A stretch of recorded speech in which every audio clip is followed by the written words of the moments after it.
চৰকাৰে যিটো এৱাৰ্ড আমাক দিব বিচাৰিছিল আনন্দৰাম বৰা বঁটা সেইটো আমি এপ্লাই কৰিবলৈ যাওঁতে দেখা পাইছোঁ যে অচিনাকি ব্যক্তি এগৰাকীয়ে আমাৰ নামত আগতীয়াকৈ এপ্লাই কৰি থৈছে। সকলোৰে একাউণ্ট নম্বৰ বেলেগ বেলেগ আছে। থানাত এজাহাৰ দিয়া হ'ল। এতিয়া শিক্ষামন্ত্ৰী আৰু মুখ্যমন্ত্ৰীয়ে কিবা এটা বিশেষ ব্যৱস্থা ল'ব লাগে। মানে আমি চৰকাৰে আমাক এৱাৰ্ড দিছিল, আমি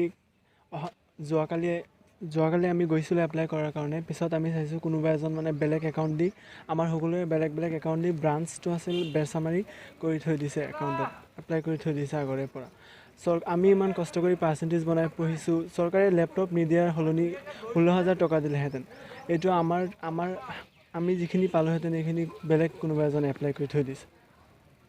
নগাঁও জিলাৰ বটদ্ৰৱা শিক্ষাখণ্ডৰ অন্তৰ্গত দুপুগুৰি হাইস্কুল চেণ্টাৰত পৰীক্ষাত অৱতীৰ্ণ হৈ 75% ওপৰৰ নম্বৰ পাই হাইস্কুল শিক্ষান্ত পৰীক্ষাত পাছ কৰিছে।